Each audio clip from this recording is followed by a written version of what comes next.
Mr. Yofi Grant, Chief Executive Officer, Ghana Investment Promotion Center, thank you so much for your time. Most welcome. First question, which is the biggest FDI deal for Ghana in 2021?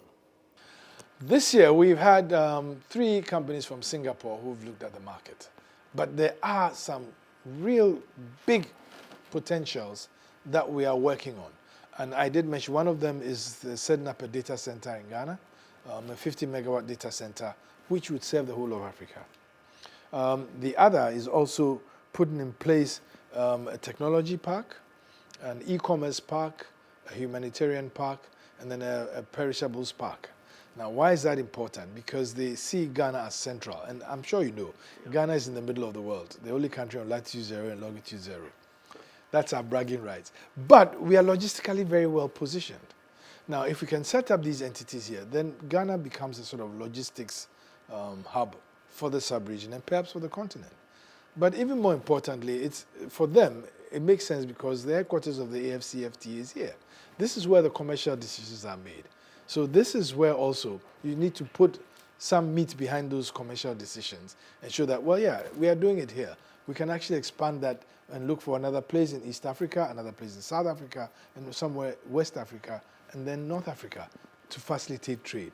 I think at the end of the day, what is most critical on the AfCFTA is facilitation of trade. How are we able to do that? Either we get in place, put the infrastructure there, or we look at the reforms that will make the business person comfortable.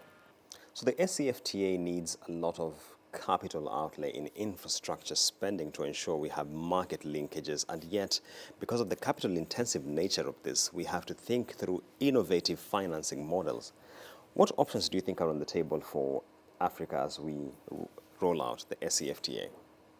It's a very difficult balance because at the end of the day, it's not even about what external money comes to the continent, but how we ourselves can rally ourselves to the occasion. And our president's clarion call of a Ghana Beyond Aid resonates very loudly in that space.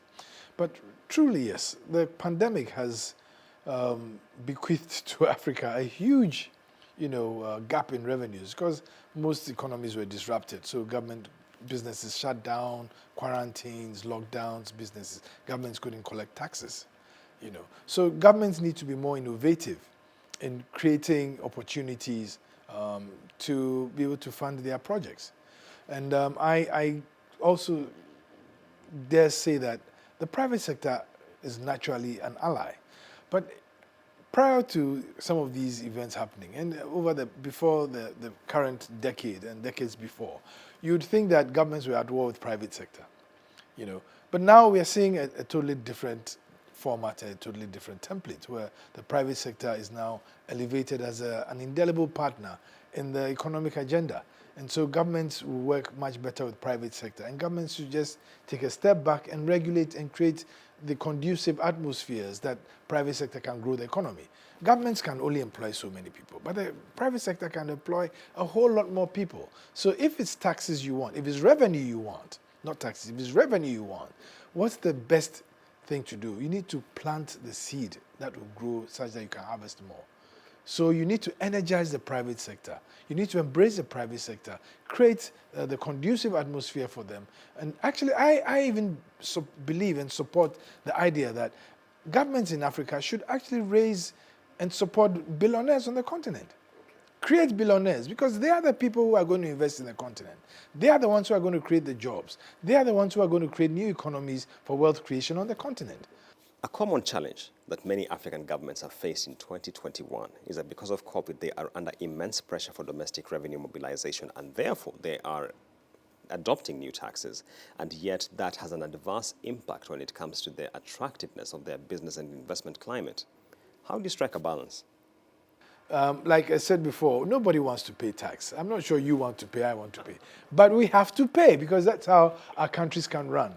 So government needs to find innovative ways of doing it. And in Ghana, one of the innovative ways that government thought it should do was to put a little tax on mobile money transfers. And I'll give you a rationale why. When you look at many of the other services, a lot of the informal people, it's difficult to even get them to tax them. But if you find a service that they use, then you can actually tax that service, and that should suffice as the tax that you have on them. So government decided that on any mobile money operation above 100 cedis, you slap a 1.75% tax. So if you're sending 100 cedis to somebody, it will be now 101.75, sort of simple arithmetic. Now, a lot of people say, well, if you do that, you're going to kill the mobile money business. I disagree. The fact that you go to work every month and you are taxed didn't kill your job, did it? If you look at last year alone, I'm told that mobile money transactions had grown up to about $100 billion worth. That's a significant amount of transactions. And that's the best place I feel that government should be able to tax. And yes, it may seem notional that, well, if you do that, then a lot of people will stop using mobile money.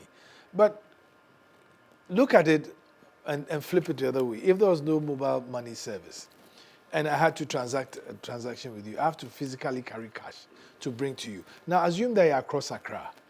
My cost of coming to reach you to give you that money is much more than the 1.75%. Secondly, it also gives you a risk of carrying cash that you don't want to do when there are a lot of hungry people around. You become a target. So it's not as punitive as it may seem. On the contrary, I think it's efficient and it allows people to do businesses safely and should not be discouraged. A friend of mine said that when it comes to the AfCFTA, the key challenge that Africa faces is that we have a crisis of implementation. We already have a plethora of a number of regional preferential trade agreements which are not being optimally implemented. How do we ensure that this time round it will be different? Very good question. Very good question. And I think that it's about time that African leaders come together and find out what should be the common denominator between us and use it effectively.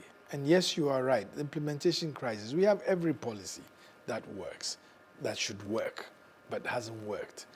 What the AfCFTA does is then to bring all these, coalesce all these things into one policy framework that we should all abide by, which will unitize and uniformly create an open space for us to operate. And I think that is a better proposition than having the regionals and that didn't work, or having all the policies by the small countries that didn't work.